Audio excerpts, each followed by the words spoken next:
176th Street and Bathgate Avenue would later become known as Track 2. He recalls, in 1973, I had a black friend named Jerome that danced at school. He was doing moves that I thought were great. I actually thought he was making them up. I normally watched American Bandstand on Saturdays, but when I went over my other black friend's house on a Saturday morning and I saw Soul Train for the first time, I figured out where Jerome got his moves. The Soul Train dance show, which was filmed in Los Angeles, was broadcasted on Metro Media Television, Channel 5, at 11 a.m. on Saturday mornings and at 11:30 p.m. on Saturday evenings. Track continues. It was the first time I had ever seen the whole different dance culture and heard the funk style of music. I was raised listening to music like mambo, rumba, and the Puerto Rican jabaro music.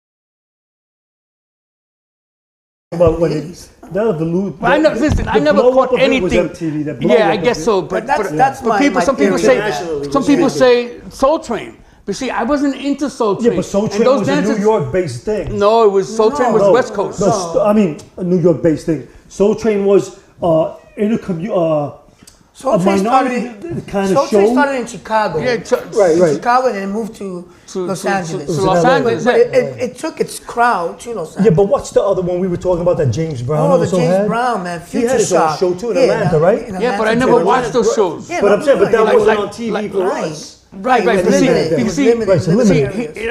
I saw him dancing the first time, I'm like, oh shit, this kid's, he's crazy with it, right? But he was never an influence for me in dance because I never saw him. Who are you talking about? James Brown. Oh, James Brown. I didn't see him till much later on, and so, but his music was an influence for me because I danced to his music, right? Yeah, but he was a big influence in the black community. He was a bigger influence in the black community, right? No, he's a legend. Right. And I love his music. And what a lot of guys cut out is that James Brown started in Atlanta, Georgia. He's a Southerner.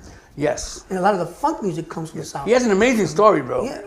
And he was tremendously gifted. Bro, the way he danced, though, was like, when I first saw him, I was like, holy shit, this dude is amazing, right? But I had never seen him in the early 70s. I never saw him because he wasn't on TV and the shows I watched. Right. And when I watched TV, usually, because I was out in the streets all day, and then at nighttime, I would watch the Late Show, the Late Late Show, and the Late Show, right? And so that's where I got influence from. Of course, I watched the Honeymooners. Dude, I didn't even know that he had that show, bro. So you just recently.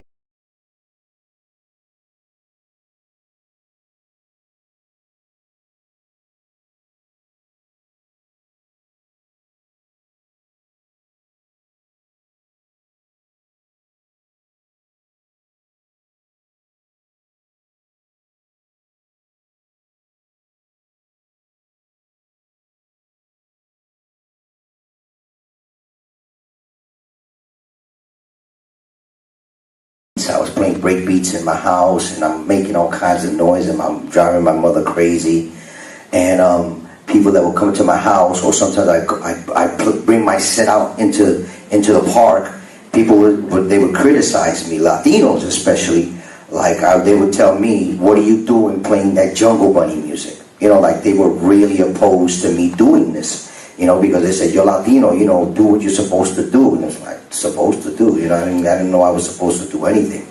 But I was getting a lot of flack from Latinos for doing what I was doing. But I ignored it, I basically didn't listen to them. I just put my blinders on and just kept on my path. I don't know, they were close-minded. You have to understand, in '75, there was a completely different